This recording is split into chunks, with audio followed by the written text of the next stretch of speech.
All right, everybody, it's the day before the Oscars, so this should be a really relatively quick video. Because I looked everything over here again today before we got the cameras rolling here, and I was like, okay, there's a couple categories here and there where I'm a little shaky. I'm like, okay, I feel like it could be this, it could be that, and there's definitely a sense I get where I'm like, okay, I gotta go because for the most part I'm going with the consensus in almost all these categories, and I'm like, okay, well, I've got to go in a different direction somewhere, but I just look through, I just can't find it. I just can't find that one category where I'm like, you know what, I'm just going to go against the popular trend. So I know it's probably boring to you guys, I know, but and to all you guys who are predicting this too, you're like, yeah, you probably go with one or two different ones, but otherwise, you'll agree 21 out of 23 or whatever of these, so on and so forth there. And I was like, yeah, I looked at it because, especially when we get to the short categories, it's like there's almost always like the front runner. There's one or two front runners who win, but it's that third one where you're like, okay, you go with the popular vote each one, or you go for an upset, and you always get it wrong. So, I don't know. We'll have to see here, but yeah. I guess we'll go ahead and we'll kind of work our way up to Best Picture this time. But yeah, sorry if you saw the last video. I am going to be boring this year. I'm not making any switches. So here we go. Okay, starting in the live-action short category, I'm going to stick with The Long Goodbye. With this one, just hearing a couple other people talk about it, I just don't get the sense that there's a big passion vote behind any of the other four. The Long Goodbye has kind of been... It was the only one, I think, from at least Gold Derby's top 5 that I saw. That was before Oscar nominations came out. That was the only one of the 5 to get in, from what I remember. And usually, again, with these, I'll pick one or two upsets and then kind of go with the flow there for predicting who gets in. So yeah, that's that one. In documentary short, I think most everybody, I think, is going to go with the Queen of Basketball here. I'm also picking Queen of Basketball. I've seen a couple people still sticking by Audible, which I did. I think I put it in... I don't think I did, actually. No, I'm going to scratch that. I can't remember if I put it in or not. But it was one or two people I heard talk about it right before nominations came out. And I was like, okay, it sounds like a good subject matter and stuff. So, yeah. I don't know if it has enough to win, but it's definitely that was one that some people are passionate about. But is it more than... Yeah, Queen of Basketball just kind of felt like the one since nominations came out. Then for animated short, Robin was also the one I think that got the most steam off the nominations, and it's like, yeah, I haven't really seen anybody, again, come up with one that's like, oh, here, this is the one to take it down. Beastia, I think, is one I did not have getting in, but in retrospect, I'm like, okay, if I was considering that one as maybe one to go with for an upset, but, and, obviously I could be just, be like, oh, come on, why did you not do it? But, we'll see. I don't know. I just don't feel like taking any risks there because I just don't get the sense from anything that from anybody that there's a lot of strong passion like we've seen in some of these smaller categories before. Okay, let's move on to the visual effects category. Dune, pretty easy. Sound category also, I'm gonna go with Dune. I really don't see an argument against Dune in that category. Makeup and hairstyling, I'm going to stick with Eyes of Tammy Faye. Again, it really has not lost anywhere, especially after the BAFTA win, where that was the only nomination that Eyes of Tammy Faye had at BAFTA.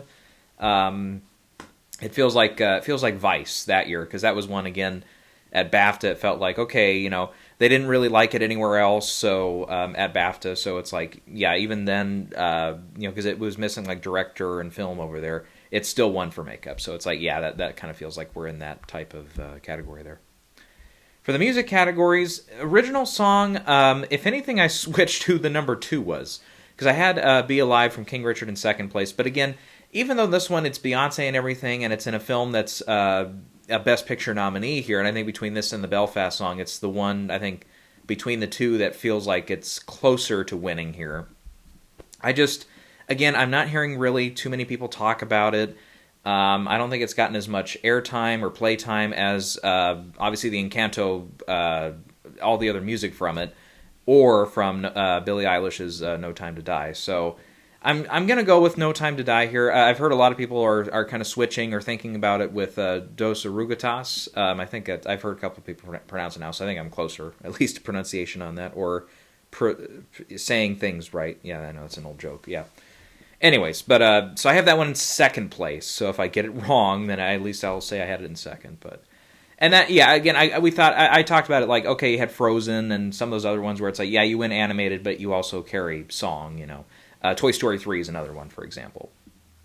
And sometimes they do carry the music category too, because Up won both animated feature and original score. So sometimes they do stick together, and I'm kind of talking myself into it now a little bit, but I am not going to do a live switch. I'm going to stick with No Time to Die. Again, just recent trajectory too. Even though, yeah, I get it, Encanto's a Disney song and everything. I think the big thing is, even though it's just going to say Encanto on the ballot, I think most people are roughly aware that it is not. It's not the Bruno song that they're voting for. If it was the other way around, yeah, then I think we'd have a totally different argument here. But recent trajectory, Bond songs have won the last 2 times, even when one of them was a relatively weaker one in the whole kind of codex of the Bond saga and everything. And it had that one, yeah. There was 1 or 2 songs, I remember everybody that year was like, it beat out this one and this one? I always said The Hunting Ground was probably the one that should have won that year. So, yeah. Okay, moving on to the design categories. Production design, I'm still sticking with Dune here. I did have Nightmare Alley for a while, and I know some people, I actually heard a couple people now after I switched, they said, oh, I'm thinking Nightmare Alley. I'm like, yeah, not now, when you couldn't back me before, but... And I think these are people that had it, they just weren't loud about it. But, yeah. I don't know. I just get the sense with Dune, it's like, yeah, it's going to be closer to that Mad Max level where it, gets... I have it down for 6. I do have it down for 6, which is what Mad Max got, so... let's see, then in the costume design category, Cruella, yeah, I really don't see an argument against that one, anybody else winning that one. Then we'd go to film editing, and this one, this is one I've been bouncing around a lot. Again, I think this is a legit 4-way race between Power of the Dog, Tick, Tick, Boom, King Richard, and Dune. Dune has not won a lot. Gravity had a little bit more behind it when it won in this category, we were a little unsure there. Tick, Tick, Boom, and King Richard are both Ace Eddie winners, obviously Richard for drama and Tick, Tick, Boom for the comedy race. And Power of the Dog, at least for a while, felt like, quite a while, our Best Picture front runner. And it's like, well, again, in the older days, film editing almost always went along with your Best Picture winner, or at least it was really heavily in contention, if not. But with this category, I just don't really think there's a lot of excitement with that particular film in this particular category. I think they would look at something like Tick, Tick, Boom, which is a little more in your face, especially with some of the songs and stuff. King Richard, with all the tennis matches and everything there. Yeah. Dune, I don't know. I feel like it's going to be Dune. So yeah, I think I'm going to stick by Dune there. Did I skip score? Because that one is Dune as well. And I've heard some people going back to Encanto for that one. Some people picking not Don't Look Up, but Power of the Dog, I mean. Just because it's Johnny Greenwood. But again, Hans Zimmer has just kind of won everything this year, so it does feel like it's kind of by default go with Hans Zimmer in that category, so yeah. And one more for Dune would be cinematography. And yeah, I think I made an error, by the way, the other day. It was not BAFTA, it was the Critics' Choice that Power of the Dog won, not BAFTA, so correct that really quick. But yeah. I still say Dune. I think, just, again, if you're just looking at them for 2 minutes visually between those all those nominees there, yeah, I think that's an easy choice for him. But I know some people have been talking about, though, with like Power of the Dog, though, since Ari Wagner is a female cinematographer, she's only the second one that's been nominated. I know there's some people that are saying, well, they should consider that more, but I don't know. I just don't. And a lot of people made this point as well. It's like, that really hasn't been a narrative here. Even when Rachel, let's see if I can remember her last name, the cinematographer who got in for Mudbound, I was going to say Rachel Morrison, but that doesn't sound right. She also shot Black Panther, so I'm going to look that one up, who that one was. Rachel Morrison. There you go. I had it right the second. I was going to say Rachel something else, but Rachel Morrison, yeah. So, and I actually had it predicted to get in for Black Panther, even though that got almost all the other tech categories, for a good number of them at least. But yeah, I think with that one, at least that year, Roger Deakins, that was going to be his first win for Blade Runner 2049. So even though she was the first female cinematographer nominated, even that year, I think there was more of a joy to behold, kind of with that. There really has not been much talk about this one until like the very last minute stretch here. And even then, I think that's really late. So, Dune. All right, then we've got our feature categories. For international feature, Drive My Car. Again, that's pretty relatively easy. Summer of Soul for documentary feature. Again, really no big argument against that one. Animated feature, Encanto. I think some people are talking about Mitchell vs. Machines, Flea, Luca, kind of splitting some votes there. Again, kind of like with some of the other examples we've had through the last few months here, whether it's Best Picture or some of these other categories, when you do have some of these passion votes, I don't know if these are like overly passionate, like everybody's talking about them, as much as like Best Picture last year or Best Actress this year, for example. I don't know if there's enough passion votes, among those three contenders where it helps one more than it hurts the other, if you get what I mean.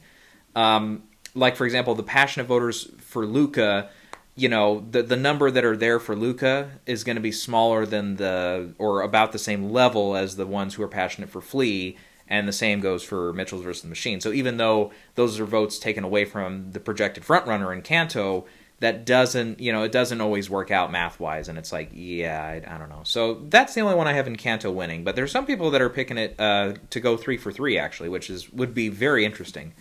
And I can't really remember the last time we had an animated feature nominated in multiple categories, more than 2, I should say, that won them all. Because I think Frozen, I believe, was only in those 2 categories that it won, song and animated feature.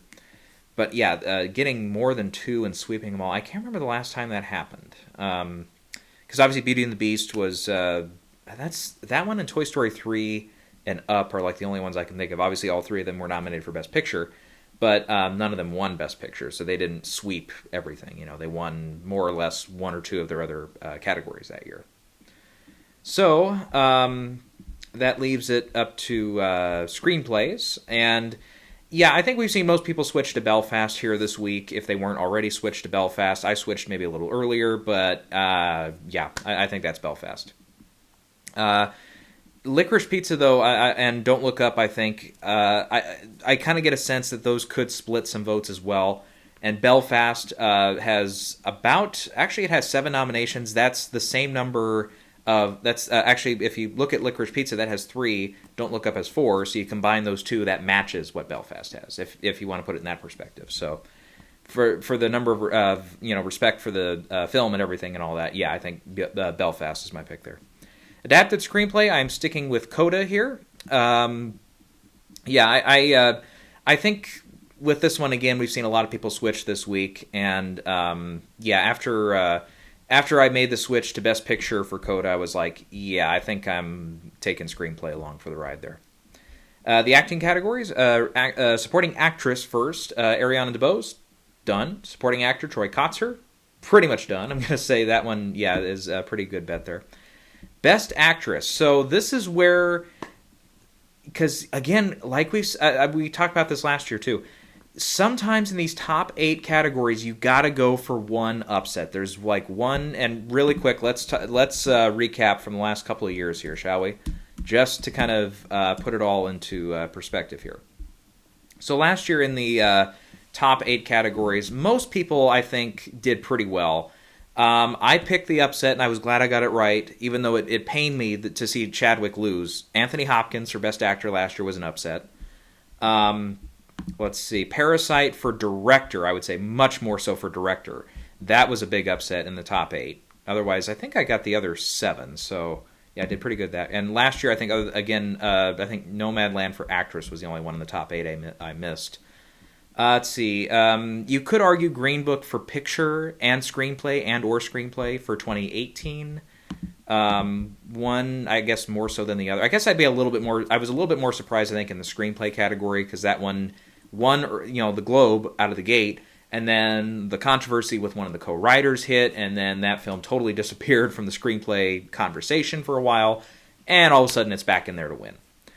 Let's see, 2017, again, if you were picking Shape of Water for picture, and Get Out for original screenplay, that was really the last time we did not see any major upsets in those top 8 categories, or at least a fair argument for an upset. Obviously, Moonlight in 2016 for picture was the big upset that year, and arguably Casey Affleck for Best Actor, even though, again, Denzel I had, and Casey was always that kind of close second because he had won so many things that year, obviously. So, okay, that's enough of that. So, if there's going to be one, though, this year, other than if Coda doesn't quite come through for Best Picture, I think Best Actress is the place for it, and I think it would be the first time we've seen this in over 20 years. I think it would be Penelope Cruz, and I think she's the name I've heard more so than anybody else here in the last stretch for Best Actress, other, again, than Jessica Chastain, who's now the front runner, I think. And I think the big argument for Penelope Cruz is this is a film that kind of hit late. Parallel Mothers was definitely struggling to get a lot of traction. I had it getting nothing on Oscars morning, but it ended up getting the score, which I originally had in, but then I took out, and Best Actress for Penelope Cruz, who, again, I had in for a long time, and then she just kept missing everything, including BAFTA and everywhere else. I don't think she was even on the short list for BAFTA, so I'm like, oh, that's not happening then. And she came back. So I think the biggest proponent, I think, for her winning, a lot of people have made this point, look at Anthony Hopkins last year. Arguably, what really helped him, other than the fact that Riz Ahmed and Chadwick were kind of splitting votes amongst the more indie voters, indie spirits ended up going to Riz Ahmed over Chadwick in the little, the wee hours before the ceremony and stuff, before the end of voting, I believe, is more accurate. But still. Other than that, I think the biggest thing that helped Anthony Hopkins, other than the father having the Best Picture nomination and, having the screenplay win and everything, and that one also coming on late, it was the international voters. And arguably it was the international voters who probably saved Penelope in this voting, because Parallel Mothers, again, was kind of a late hit. And so the big thing, of course, though, and where we can't 100%, I think, say that the math equals out here for why Anthony Hopkins won last year, but Penelope is going to win this year, why this, I don't quite see it, and I'm not quite going to go for it. Obviously, like we said, number one, the father was a Best Picture nominee and won another category for adapted screenplay.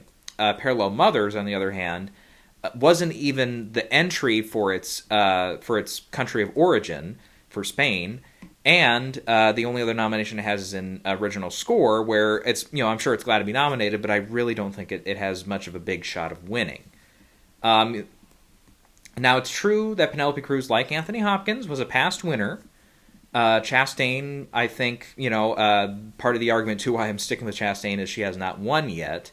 And as good as Penelope Cruz is, and I'm sure she's excellent in the movie and everything, I think there's a lot of voters out there who are like, you know what, Chastain has been so good for so long. She's done the indie movies like, Most Violent Year and stuff like that. She's also done some bigger movies like The Martian, and stuff like that. So it's like, she kind of does a little bit of everything. She likes to work with everybody, and this is a movie that we're also giving the makeup award to, which is, again, another reason why I'm sticking with Chastain. So I think there's a lot of arguments there for Penelope Cruz, but I don't see the math. I don't see her winning in an upset. But again, if there's going to be, outside of, if you are still arguing that Coda winning for Best Picture is an upset, if you're arguing that, or adapted screenplay too, I would say you can make that argument, or arguably still original screenplay for Belfast. If you're not saying those are upsets, which I would say at this point,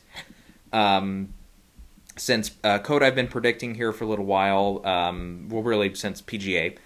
Belfast, I've actually had an original screenplay for a couple weeks. A couple weeks, I was going to say, because I was like trying to figure out, it was the night of Critics' Choice, I believe, after it won there. It had lost BAFTA, which is weird, because I had it winning at BAFTA and then Licorice Pizza winning at Critics' Choice, but they flipped on me, so I was like a little like, I don't know, I was a little unsure, but I was like, I'll go Belfast. I'm like, yeah, I can see the argument for that. Anyways, but back to this though. So I think if you're gonna have a major, like an Anthony Hopkins level upset, I think it is here in Best Actress. But again, everything we just talked about, I'm like, I can see the argument, but 2 and 2 is not equaling 5 for me here. So I'm sticking with Jessica Chastain. In Best Actor, Will Smith, pretty easy there. Director, Jane Campion, done. And Picture, Coda. And so yeah, this is going more toward the modern trend. This is, like Green Book and like Moonlight and like 12 Years a Slave, where it wins an acting prize, screenplay, and picture. And even though it's the only 3 categories it's in, yeah, I definitely get the argument there. It's like, well, why wasn't it nominated in editing? Why wasn't it possibly up for director? Stuff like that. And yeah, I think a couple people made the argument, and I did too, where it's like, yeah, people had seen it by the time the nominations were out, but by the time Coda started to really gain steam there, it was right before SAG, and that was a really good time to hit. Because I think that's at the point last year, I think that's around that time is when PGA happened, and that's, Nomadland won there. And it's like, yeah, that's what it really started to solidify. Because, some people were being a little sexier with their picks, if you will, with Minari or with Trial of Chicago 7 or something else. But because they were, I think we were all, really concerned that Nomadland was going to be like a Roma, kind of have momentum early and then fall apart, which arguably is kind of happening now with Power of the Dog, even though it's still winning film from BAFTA and from Critics' Choice, winning director from those 2 groups as well. But I looked it up because Power of the Dog, I really don't see being an upset winner in Best Actor. I don't see Kirsten Dunst in there for upsetting Ariana DeBose. I don't see Cody Smith-McPhee winning anymore for supporting actor. Arguably, funny enough, though, I have all those in second place, though. Funny enough. And it's funny because I have Power of the Dog in second place in a lot of these races, like adapted screenplay, score, editing I had in first place actually for a little bit there, but now I have it down in fourth now. I just...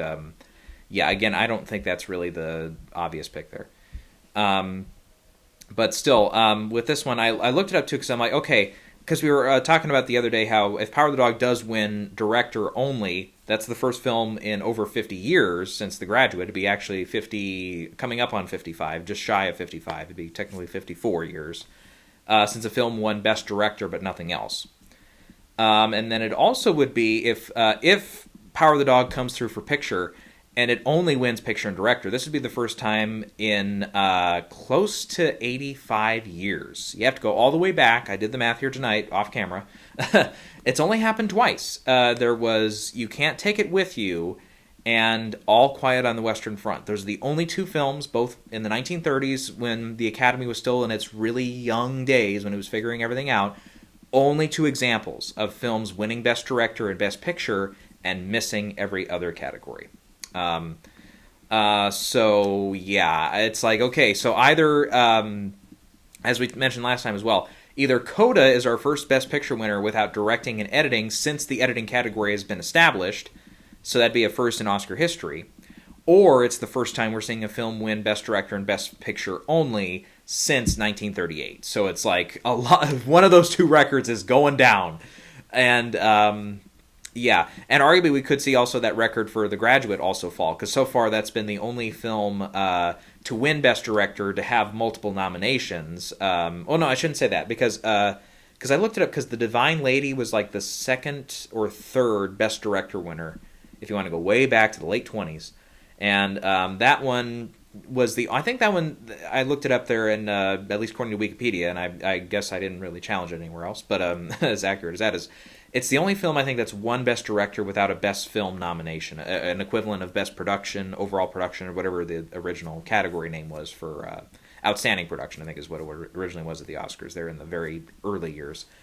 But it's the only one to have done that. So if you want to count that, and I believe The Divine Lady also was the only category it won in as well. So if you want to say The Graduate, was the only one with a Best Picture nomination to do that, okay, then it's, yeah, true. And yeah, this one definitely would be the case for Power of the Dog, where it's like, yeah, it has all these other multiple nominations, but it's only winning director. And, it's funny enough because I think, really, other than adapted screenplay this year, that has been since, for a while there, it seems like it's the only one that, where it's Power of the Dog's best chance to win something is best director. And what's weird, though, if you look back at that year for The Graduate, that's a case where it was kind of like Gravity that year, because some people brought that up, almost 10 years ago now, where they were like, okay, Gravity that year kept winning director, but it wasn't winning picture, except for the PGA tie. And they said, really, the only other time that happened, if you go through all the precursors, at least the precursors that were around at the time, with The Graduate was, The Graduate was another one that just was sweeping Best Director everywhere, but it wasn't winning for film. It wasn't winning PGA. It wasn't winning, some of these other prizes and stuff. But it's like, we didn't really see that this year. Most everywhere, there was a ceremony where you had both a director and a film category. They both went with Power of the Dog. The Globes did that. Critics' Choice did that. BAFTA did that. So it's like, wow, that's weird. And to be fair, though, Coda was not nominated for film at BAFTA, and it was not nominated for director at either Critics' Choice or at the Golden Globes. So it didn't really have a shot to, match that feat against Power of the Dog. And it will, again, obviously not have that chance here tomorrow night at the Oscars. So, wow. And it's, obviously, we're coming off of, and I'm not saying that COVID is over, but, this was another pretty, active COVID year. So far, luckily, fingers crossed, here in 2022, COVID has kind of more or less taken a back seat. Obviously, we've got a lot of other stuff going on right now that has taken a lot of pressure here. Now, and it's true. We've seen some of the European and Asian countries here, seen some upticks here with a kind of, I don't want to say it's, I haven't seen it described as like a new variant or whatever, but it's like definitely we've seen, a new infection type kind of come around here. So, like I said, we're not 100% out of the woods yet with that, I don't think, but definitely we're seeing, fewer and fewer mentions of it, I think, on the daily, like we had seen through most of 2021 and through, obviously, all of most of 2020. So it's still a weird year. I don't know. I'm just hoping, just on a personal note, I'm just really hoping that going safe this year actually works out, because sometimes going safe does not work out, and sometimes going for the upsets really does not work out. And personally, again, on a personal level, I need this. I just need this to be a good night for me for predicting, because, not to say I've done horrible this season, but just for me personally, my bracket is completely screwed. My last team that I had getting anything, UCLA last night, lost. So literally, this is the earliest, I think, in history, that my bracket has been done before the Sweet 16 was even done. Like, I had no more points to be earned by the time we got to that last Sweet 16 game last night, when it was Iowa State against Miami. So I was like, wow. So I'm like, that's the earliest exit I've ever had for a March Madness tournament for that. Plus, I don't need to get into everything else, but taxes has been a bitch this year. I'm not getting everything back from IRS, and I've been fighting with them for a week and a half now. I don't know, I could go into everything else, but it doesn't matter. You guys don't care. So I just, on a personal level, I'm going to have a little mini breakdown if tomorrow night does not go well. You might hear a lot of screaming and ranting and raving in the post video tomorrow night afterwards if, like, we get really random stuff like Nicole Kidman or Kirsten Dunst win, Kristen Stewart maybe coming back to win a Best Act. Something off the wall, a PTA winning director. Something that just out of nowhere just shocks the hell out of us and just makes us say, what the fuck was this season even doing?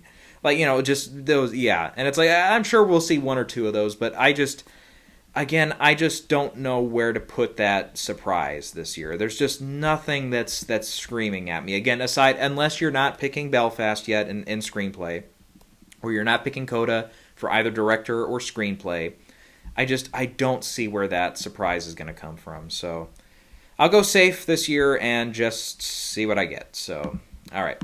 That's all I got. We will be back tomorrow, not long after the Oscars are over, and we will say sayonara to this year, and I'll, because I've always got, I don't know, like this video here, I always go on for another 1 or 2 minutes after I'm like, okay, I'm done. But it's like there's always 1 or 2 things that I think of last second or, whatever. So, I don't know. I guess in the off season here before next Oscars begin, which is going to be, yeah, a little under 5 months. I don't know. Nothing. I mean, nothing like. I don't know. I guess real quick, we can maybe talk about this again tomorrow night. But I think the only thing I'm working on right now, I'm not currently working on it, but I'm going to work on when March Madness is over, when the Oscars are over, when I'm all caught up with Licorice Pizza and West Side Story after I get a haircut, and all the other shit that I've got a list of to do. I want to get back to my second book there after Rise of the Deadman. That'd be the sequel. And I gotta say, I'm not in a position yet where I can start, say, shopping it around. But I've definitely, in this second book, I gotta say, I'm really, really happy with it. I'm really exceeding my own expectations, if I can pat myself on the back for half a second there. Because I look back on that first book and I'm like, this is so simple. But it was my first book, so what am I going to do? I don't want to bite off more than I can chew. I don't want to go out there and try to create a magnum opus out of nothing. You have to kind of work your way up to that. So with the second book, I'm definitely taking more strides with this one.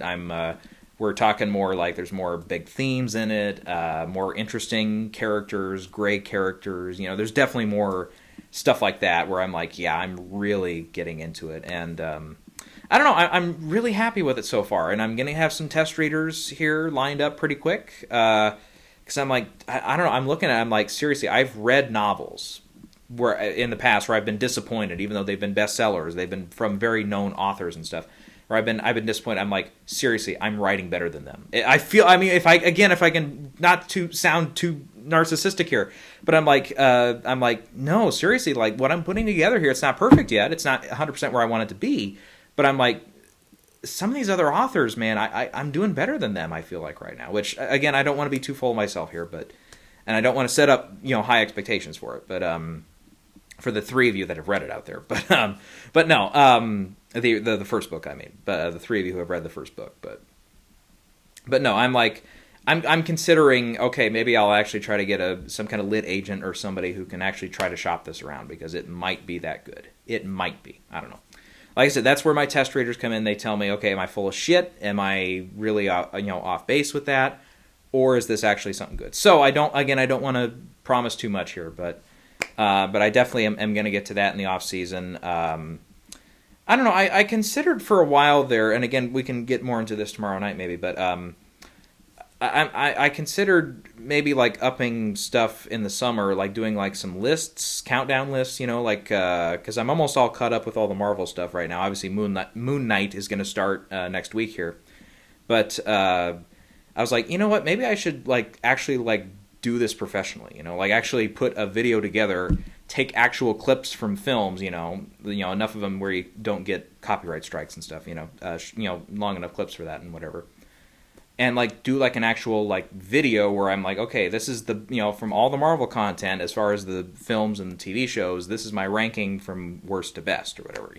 Obviously it'd be like an hour and a half, a 2-hour video, because I'd want to talk about everything that's really good or really bad about everything. Obviously it'd be edited, so I could, if I'm rambling or something, then yeah, I'll look at it in post and say, yep, cut that. So it might not be that long, but you get what I mean. So I'm like, I don't know, and doing that with James Bond and some of these other, other random topics, stuff, where I'm like, okay, view everything and put it all in a list. Because we see, everybody has the top 10 list and the top 5 and all that stuff. But it's like, rarely do they go a full 100% through it, I can do that with, some horror series. I can do that with film series, I mean. I can do that with certain ones that I'm thinking of. I'm like, yeah, that'd be kind of fun. But it's like, yeah, I'd have to be at a level where I'm like, okay, do I have time to do that? And it's like, yeah, I don't know.